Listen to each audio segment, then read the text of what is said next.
अंधकासुरसूराय नमः गंगाधराय नमः राटाक्षाय नमः कालकालाय नमः कृपानिधे नमः देवाय नमः परशस्ताय नमः मृगापाय नमः जटाधराय नमः कैलासवासे नमः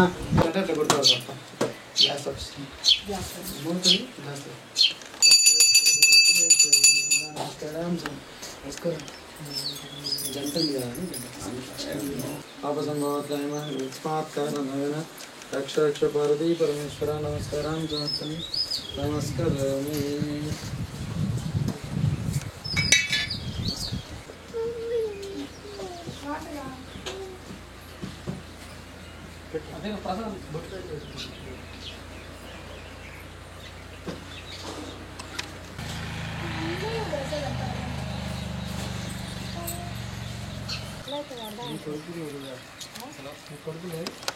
ప్రత్యాంశగాంచిన రాచకొండ పంతులు గారు మనతో పాటు ఉన్నారు. వారిని అడిగి తెలుసుకుందాం.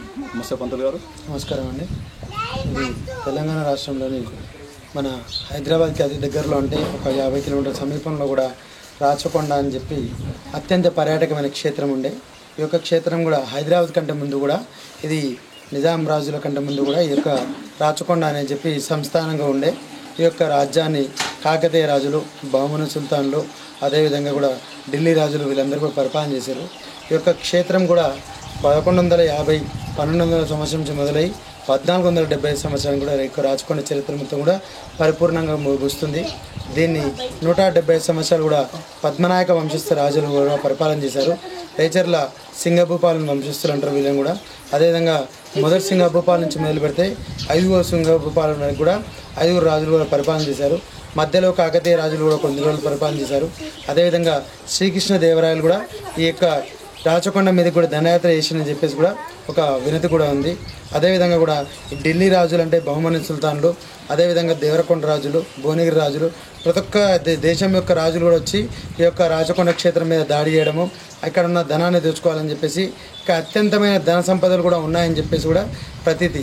అందుకని ఈ యొక్క 175 సంవత్సరాల కాలంలో సింగభూపాలన యొక్క కాలంలో కూడా దాదాపు ప్రతి 10 సంవత్సరాలకు 20 సంవత్సరాలకు యుద్ధాలు జరిగాయని చెప్పేసి కూడా చరిత్ర కూడా చెప్తుంది. అదేవిధంగా కూడా ఈ యొక్క క్షేత్రం మొత్తం కూడా 1470 సంవత్సరం తర్వాత ఈ యొక్క అందరికి కూడా శిస్తు విధిస్తుంటే, అదేవిధంగా కూడా ఒక సాకాలమ్మ కూడా శిస్తు విధించడం ద్వారా ఆమె కూడా యొక్క రాజ్యం నాశనమవుతుందని చెప్పి చెప్పించింది అని చెప్పేసి అంటారు. దాంతో నిప్పులవన వాడి పట్టణం మొత్తం కూడా నాశనమైపోయిందని చెప్పి కూడా చెప్తుంటారు. కానీ ఆ యొక్క క్షేత్రం ఏమిటనేది ఇప్పటివరకు ఎవరికి కూడా తెలియదు. కానీ ఎక్కడైనా సరే కొద్దిగా భూమిని ఇట్లా వ్యవసాయం చేసుకునే వాళ్ళు చదువు చేస్తుంటే మాత్రం కొద్దిగా బూర్దిగా కనిపిస్తుంది. అందుకని ఇక్కడ బూడిద నేల అని కూడా అంటుంటారు. అదేవిధంగా ఈ యొక్క క్షేత్రం కూడా ఈ యొక్క శివాలయం అనేది కూడా ఈ యొక్క రజాకారుల పేర్లో కూడా ధ్వంసమైపోయిందేమో అని చెప్పేసి ఒక ఊహ మాత్రమే, కానీ ఎక్కడ ఏం జరిగిందనేది మాత్రం ఎక్కడ కూడా తెలియదు. ఈ 2000 సంవత్సరము 2013వ సంవత్సరము జూన్ ఎండింగ్లో కూడా ఈ యొక్క భూమిని చదును చేస్తుంటే నల్లబోతు మారయ్య భక్తి అయినా కూడా భూమిని చదును చేస్తుంటుంటే కూడా ఆ యొక్క శివలింగం అనేది కూడా దొరికింది. ఆ రోజు నుంచి కూడా 2013 జూలై 1 నుంచి మొదలుకుంటే ఈ రోజు వరకు కూడా ప్రతిరోజు కూడా భక్తులు అధిక సంఖ్యలో వస్తూనే ఉంటారు.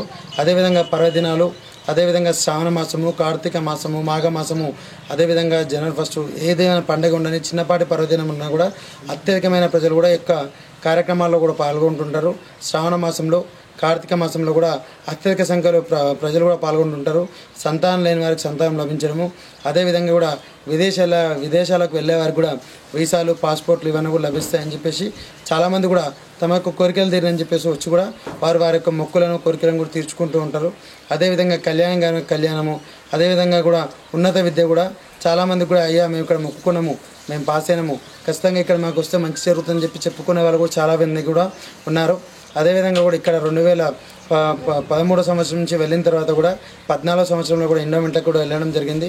కానీ రాష్ట్రంలో కూడా అప్పుడే తెలంగాణ రాష్ట్రం ఏర్పడడం వల్ల కొద్ది అన్ని దేవాలయాలకు కూడా టైంకి కూడా ఆ యొక్క ధనాన్ని సహాయం చేయాలని కూడా ఇబ్బంది పడుతుండ్రు. కాబట్టి కొద్దిగా తెలంగాణ గవర్నమెంట్ కూడా ప్రత్యేకంగా కూడా దీని గురించి దృష్టి సారించి త్వరితగతంగా కూడా దీన్ని నిధులు మంజూరు చేయవలసిందిగా కూడా మేము యొక్క దేవాలయం తరఫు నుంచి కూడా కోరుకుంటున్నాము. నా పేరు శరత్చంద్ర శర్మ. ఈ యొక్క దేవాలయం ప్రారంభమైన రోజు నుంచి ఈ రోజు వరకు నేను అర్చకునిగా పనిచేస్తున్నాను. జమాన్లా ఇక్కడ శివాలయం అనేది ఉండేదంట. అవును. అసలు మరి ఇప్పుడైతే వాస్తవానికైతే మనం చూసినట్టయితే లేదు. అవును. అంటే ఉండేది. ఇంకోటి ఏంటంటే ఇది మొత్తం రాచకొండ మొత్తం కూడా శైవక్షేత్రంగా కూడా వెలసిల్లింది. ఎక్కడ చూసినా కూడా అనేకమైన శివాలయాలు, వైష్ణవ ఆలయాలు కూడా 2 ఉన్నాయి. ఒక రామాలయం ఉంది, ఒక వైష్ణవ ఆలయం కూడా ఉంది. అదేవిధంగా కూడా ఎక్కడ చూసినా కూడా శైవక్షేత్రంగానే వెలసిల్లిందని చెప్పేసి చెప్తారు. దీన్ని కూడా ఇక్కడ ముంగల కూడా దర్గా అని చెప్పేసి ఒకటి ఉంటుంది. ఆ దర్గానే శివాలయం అని చెప్పేసి అంటారు. ప్రతి ఒక్క శివాలయం కోనేరు ఉన్నట్టుగానే ఈ యొక్క దర్గా దగ్గర కూడా కోనేరు ఉంది. ఈ యొక్క 1960 సంవత్సరంలో కూడా ఈ యొక్క రజాకారుల పేరులో కూడా ఈ యొక్క దేవాలయం ధ్వంసం చేసి ఈ యొక్క లింగాన్ని కూడా బయటపడేసి అని చెప్పేసి అంటారు. కానీ ఇంకా దాని మీద కూడా మొత్తం కూడా విశ్లేషణకారులు, చారిత్రకారులు ఇంకా పరిశోధనలు చేస్తూనే ఉన్నారు. దాని మీద ఇంకా చరిత్ర రావాల్సి ఉంది బయట. శివరాత్రి పండుగ ఎలా చేస్తారు? ఇక్కడ శివరాత్రి పండుగ కూడా చాలా బ్రహ్మాండంగా, అద్భుతంగా కూడా జరుగుతుంది. దాదాపు ఒక 5 రోజుల పాటు కూడా జాతరలాగా నిర్వహిస్తుంటాము. ప్రతి సంవత్సరం కూడా ఈ 2014 సంవత్సరం నుంచి ఈ రోజు వరకు కూడా ప్రతి శివరాత్రి కూడా చాలా అద్భుతంగా మేము అన్ని ఏర్పాట్లు కూడా చేస్తాము. వచ్చే భక్తులకు కూడా ఇబ్బంది లేకుండా మినరల్ వాటర్ సదుపాయము, అదేవిధంగా టెంట్లు, క్యూ లైన్స్ అన్నీ కూడా ఏర్పాటు చేస్తాము. వచ్చే వారికి కూడా ప్రతి సంవత్సరం కూడా భక్తుల సహకారంతో అన్నదానం కూడా జరుగుతుంది. అదేవిధంగా కూడా ఈ యొక్క 5 రోజులు కూడా భక్తులు కూడా చాలా అధిక సంఖ్యలో కూడా పాల్గొంటారు.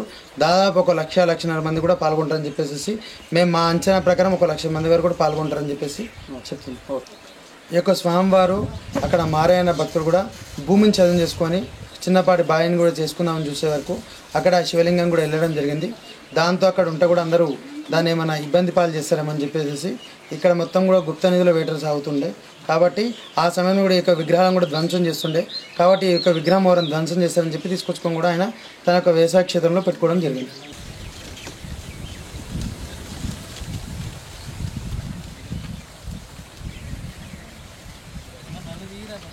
కడారు రెడ్డి ప్రధాన సలహాదారుడు, రాచప్ప సమితి, రాచకొండ.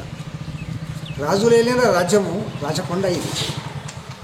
ఇటువంటి చారిత్రకమైనటువంటి రాచకొండ ప్రదేశంలో మనము అంటే ఇటీవల 6 సంవత్సరాల క్రితము శివలింగం బయలుపడింది.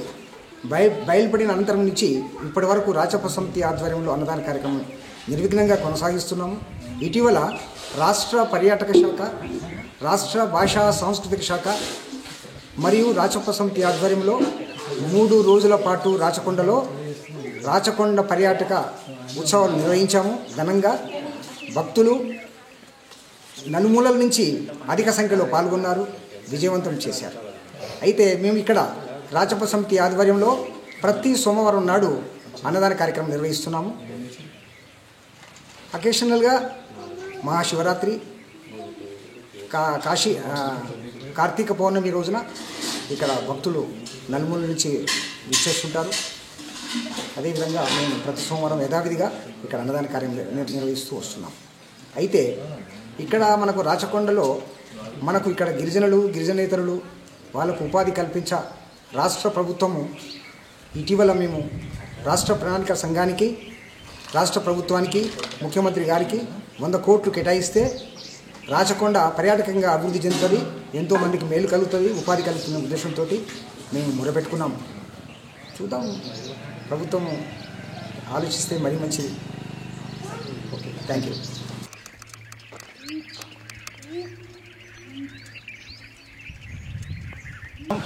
ఈ వారం రాచకొండ చరిత్ర మరిన్ని వీడియోస్ కోసం మా ఛానల్ని సబ్స్క్రైబ్ చేయండి, లైక్ చేయండి, షేర్ చేయండి. Thank you for 9 to 2.